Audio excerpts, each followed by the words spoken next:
I am absolutely disgusted. I am furious. I cannot believe what I just watched on SmackDown, and if you're not as angry as I am right now, then you weren't paying attention to what actually happened tonight. LA Knight, the most over babyface on SmackDown, the People's Champion who fought his way up from absolutely nothing, who clawed through years of bad gimmicks and terrible booking to finally connect with audiences on a level that WWE couldn't ignore, who represents everything that's authentic and real about connecting with wrestling fans, just sold out. He sold his soul. He looked every single one of his supporters in the eye and betrayed everything he claimed to stand for by joining Team CM Punk. And I don't care what excuses WWE tries to make, I don't care what justifications they write into next week's script, this is wrong on every conceivable level, and it fundamentally destroys what made LA Knight special in the first place. Because LA Knight's entire character, his entire appeal, was built on the fact that he did it himself. Nobody handed him anything. Nobody gave him opportunities out of charity or favoritism. He earned every single bit of his success through pure charisma and determination, and refusing to quit even when WWE was actively trying to sabotage him with garbage creative.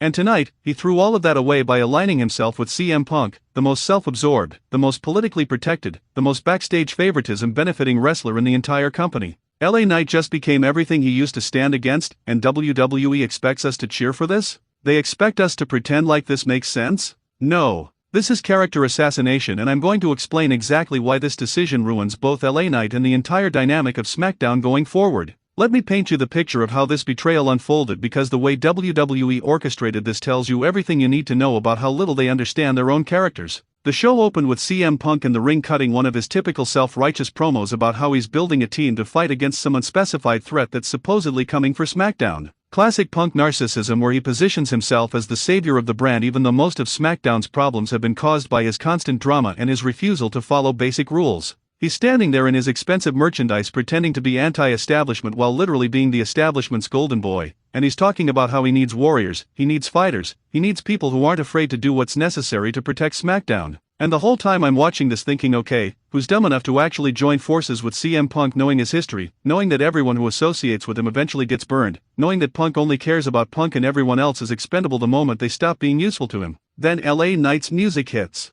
The arena explodes because the fans love LA Knight, they love everything about him, they love his promos, they love his in-ring work, they love that he feels like one of them, like someone who made it despite the system rather than because of it. Knight walks out with that confident swagger, microphone already in his hand, and everyone in that arena and everyone watching at home assumed he was coming out to tell CM Punk exactly where he could shove his invitation. Because that's what LA Knight does. He doesn't join teams. He doesn't need backup. He's always been a lone wolf who talks trash and backs it up and doesn't ask anyone for help or permission. So when he got in that ring and stood face to face with CM Punk, the expectation was that we were about to get an incredible verbal confrontation between two of the best talkers in WWE, a promo battle that would set up a future match or rivalry, something that would make both guys look strong and give fans a reason to be excited. But that's not what happened. Instead, LA Knight looked around at the crowd, soaked in their cheers and their support and their genuine affection for him, and then he did the unthinkable. He shook CM Punk's hand. He accepted the invitation. He said that after thinking about it, after considering all his options, he realized that CM Punk was right, that sometimes you have to put aside personal differences and work together for the greater good,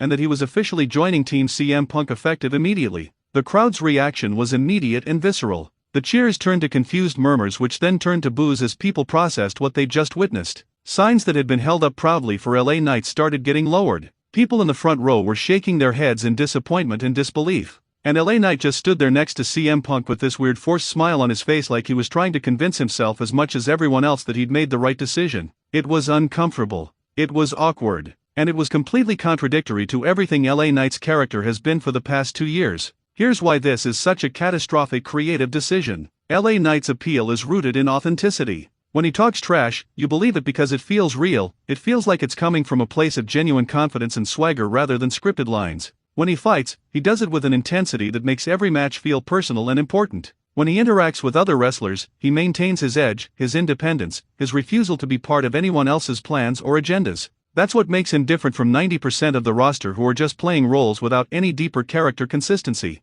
LA Knight felt like a real person, someone with clear motivations and a consistent worldview, someone who stayed true to himself regardless of circumstances. And now all of that is gone because he subordinated himself to CM Punk, he's made himself a supporting player in someone else's story, and he's aligned himself with exactly the kind of establishment protection and backstage politics that his character should fundamentally oppose. CM Punk represents everything that's wrong with modern WWE's approach to star power. He's the guy who gets special treatment, who can break rules without consequences, who has management's ear and gets his way in creative meetings, whose position is untouchable regardless of how his actions affect other wrestlers or the overall product. Punk is the ultimate insider pretending to be an outsider, the corporate chosen one wearing a rebel's costume. And LA Knight, who built his entire identity on being the opposite of that, on being the guy who succeeded without connections or special treatment, just validated everything about CM Punk's position by joining his team. It's like if Stone Cold Steve Austin had joined the corporation in 1998. It fundamentally breaks the character's core appeal and makes everything they've done up to that point feel meaningless or hypocritical. Let's talk about the locker room implications of this decision because they're massive and WWE either doesn't realize it or doesn't care. LA Knight was respected by the other wrestlers, both in character and in real life, because he'd paid his dues. He'd worked the independent scene, he'd survived bad gimmicks, he'd been released and fought his way back, and he'd finally broken through on his own terms without kissing anyone's rear end or playing political games. That made him a locker room leader, someone that younger talent could look up to and learn from, someone who proved that talent and hard work could still overcome bad booking and creative obstacles. But now he's just another CM Punk ally, another soldier in Punk's personal army, another wrestler who decided that aligning with power and privilege was easier than maintaining integrity and independence. What message does that send to everyone else on the Smackdown roster? It tells them that no matter how over you get, no matter how much the fans love you, eventually you'll bend the knee to the golden boy because that's how you survive in WWE's political environment. The fans' relationship with LA Knight was special because it was organic. WWE didn't push him down everyone's throats with manufactured moments and forced coronations. The fans discovered him, connected with him, elevated him through their genuine enthusiasm and support, and WWE eventually had no choice but to acknowledge his popularity and give him opportunities. That's rare in modern wrestling where most stars are created through corporate decision-making and marketing campaigns rather than authentic fan response. LA Knight was one of the last examples of grassroots popularity actually mattering, of the audience having a say in who becomes a star. And by joining CM Punk's team, by becoming part of the establishment's approved narrative, LA Knight has broken that special relationship. The fans feel betrayed because the guy they lifted up, the guy they fought for when WWE was trying to hold him back, just abandoned them to join forces with the enemy. It's going to take months, maybe years, for LA Knight to rebuild that level of trust and connection with audiences, assuming he even can after this. CM Punk's reaction to LA Knight joining his team was telling in all the wrong ways. Punk didn't show gratitude or respect or any acknowledgement that LA Knight was doing him a favor by accepting this alliance. Instead, Punk acted like it was inevitable, like of course LA Knight would join because everyone eventually recognizes Punk's superiority and wants to be associated with him. There was this condescending quality to how Punk welcomed Knight to the team, the subtle implication that Knight made the smart political move by aligning with power rather than staying independent. And LA Knight just stood there and took it, didn't push back, didn't assert himself, didn't maintain any of the edge or attitude that made him compelling in the first place. It was like watching someone's personality get surgically removed in real time. The LA Knight who walked into that ring was a star. The LA Knight who shook CM Punk's hand was just another guy, indistinguishable from any other mid-card wrestler who needs alliances and backup because they can't make it on their own. WWE's booking philosophy has become increasingly frustrating over the past few years because they seem allergic to letting wrestlers maintain consistent character traits and motivations. Everyone eventually turns heel or babyface regardless of whether it makes sense for their character. Everyone eventually joins a faction or forms an alliance even when they're more effective as solo acts. Everyone gets homogenized into whatever role the current storyline requires rather than being allowed to develop as unique individuals with clear identities. LA Knight was one of the few exceptions to this trend, someone who'd maintained a consistent character through multiple storylines and booking situations. And now WWE has thrown that away because they needed someone to join CM Punk's team and apparently couldn't come up with a better option than destroying one of their most organically over babyfaces to fill that role. The worst part about this decision is that it was completely unnecessary. CM Punk didn't need LA Knight on his team. He already has enough star power and audience support to carry any storyline he's involved in. If WWE wanted to give Punk allies, they could have used younger wrestlers who would benefit from the association, who could be elevated by working with a main event star, who could learn from being in that position. Instead they took LA Knight, who was already over and already positioned as a top-tier character, and reduced him to a supporting role in someone else's story. That's not how you build stars. That's not how you create a deep roster with multiple compelling characters at different levels. That's how you sacrifice long-term roster depth for short-term storyline convenience. And it's going to hurt SmackDown's overall quality because you've now taken one of the show's most reliable crowd pleasers and neutered everything that made him special. Let's address the elephant in the room that WWE clearly doesn't want to acknowledge. LA Knight's decision to join CM Punk's team makes him look weak. It makes him look like he doesn't believe he can succeed on his own anymore, like he needs the protection and association of a bigger star to remain relevant.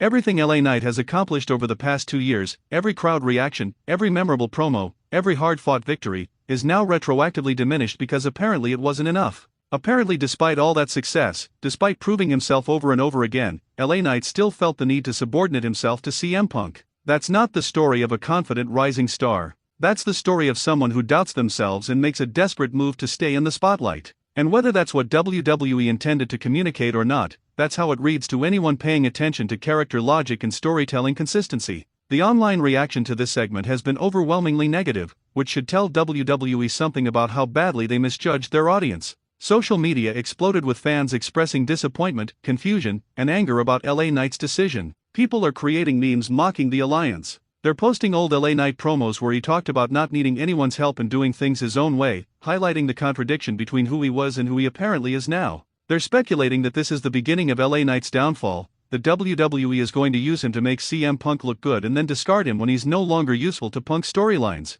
And you know what? Those fans are probably right because that's exactly what happens to everyone who associates with CM Punk. Look at the history. Everyone who's been Punk's ally or friend or tag team partner eventually gets betrayed or overshadowed or forgotten because CM Punk's character exists in a perpetual state of main character syndrome where everyone else is just a supporting player in his narrative. Triple H needs to answer for this creative decision because it happened under his watch and it represents exactly the kind of short-sighted booking that's going to damage SmackDown's long-term viability. Hunter talks about wanting to build stars, about wanting to create a deep roster where multiple people can be in the main event picture, about respecting what gets over with audiences. And then he allows a creative decision that takes one of the most organically over characters on the roster and reduces him to a sidekick role. That's not building stars. That's consolidating everything around CM Punk at the expense of everyone else. And if this is the direction SmackDown is heading, if every compelling character is eventually going to be absorbed into CM Punk's orbit and made less interesting as a result, then the show is going to suffer significantly in terms of variety and unpredictability. I want to know what the pitch for this was in the creative meeting. Who thought this was a good idea? Who stood up and said, you know what would be great? Let's take LA Knight, one of our most over babyfaces, and have him join CM Punk's team even though it contradicts everything his character stands for. Did anyone push back? Did anyone point out the obvious problems with this direction? Or did everyone just go along with it because CM Punk wanted more people in his stable and LA Knight was available? These are the questions that matter because they reveal how WWE's creative process works or doesn't work, how decisions get made, whether anyone's actually thinking about long-term character development and storytelling consistency or if they're just throwing random stuff together week to week without any real plan. LA Knight had other options. He could have stayed independent, continued being the lone wolf character that got him over in the first place. He could have formed his own team of wrestlers who share his outsider mentality, creating an interesting contrast with CM Punk's group. He could have positioned himself as the alternative to CM Punk, the guy who represents a different path to success, the one who proves you don't need alliances or political games to make it in WWE. Any of those directions would have been more interesting and more consistent with his established character than what we got tonight. Instead, WWE chose the path of least resistance, the easy option that requires no creativity or risk-taking, and they've damaged one of their best characters as a result. The silence from the SmackDown locker room in the aftermath of this announcement is also concerning. No one came out to question LA Knight's decision. No one confronted him about selling out or abandoning his principles. There was no immediate consequence or pushback from other babyfaces who might feel betrayed by Knight joining forces with CM Punk. WWE just presented this as a straightforward positive development, as if everyone should be happy that LA Knight made the smart political move. That lack of moral complexity, that refusal to acknowledge the ethical implications of Knight's choice, makes the whole thing feel hollow and unearned. Real people have complicated reactions to these situations. Alliances are messy. Decisions have consequences. But WWE's version of this story treats it like a simple transaction with no deeper meaning. Here's what's going to happen next, and I hate that I can predict it so easily. LA Knight is going to spend the next few months doing jobs for CM Punk's rivals, taking pins in tag matches so Punk doesn't have to, being the muscle who runs interference in Punk's singles matches. His promo time is going to decrease because Punk dominates microphone segments and doesn't share the spotlight well. His individual character development is going to stall because everything he does will be in service of advancing Punk's storylines. And then, when WWE inevitably wants to do a betrayal angle or break up the team because they've gotten bored with it, LA Knight will turn heel, attack CM Punk, and be positioned as the bad guy even though from a character consistency standpoint, Punk should be the villain in this scenario. That's the predictable, uncreative direction this is heading, and it's going to waste months of television time and damage LA Knight's connection with audiences for a storyline that could have been told much better with different character choices. The tragedy of this situation is that LA Knight doesn't need CM Punk. His mic skills are on par with Punk's, maybe even better in terms of connecting with live crowds. His in-ring work has improved significantly and he can have compelling matches with anyone. His character has depth and authenticity that makes people care about him beyond just his position on the card. He has everything required to be a main event player on his own merits. But WWE, in their infinite wisdom, has decided that none of that matters, that everyone eventually needs to be defined by their relationship to CM Punk,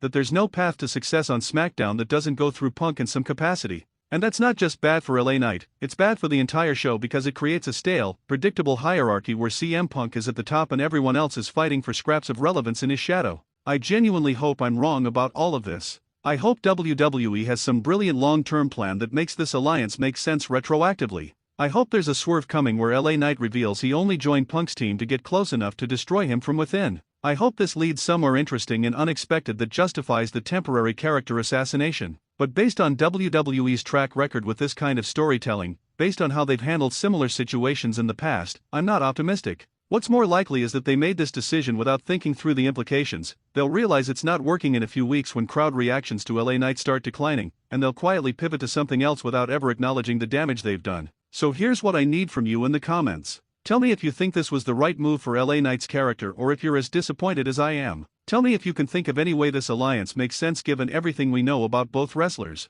Tell me who you think benefits from this team up because from where I'm sitting, it's not LA Knight and it's not the SmackDown audience. And tell me what you would have done differently if you were booking this situation, because there had to be better options than what we witnessed tonight. LA Knight officially joining Team CM Punk on SmackDown is either going to be remembered as a bold creative decision that led somewhere amazing, or it's going to be remembered as the moment WWE took one of their most organically over stars and destroyed everything that made him special. And right now, less than 2 hours after watching it happen, I know which direction I think this is heading. I just hope for LA Knight's sake and for SmackDown's sake that I'm wrong.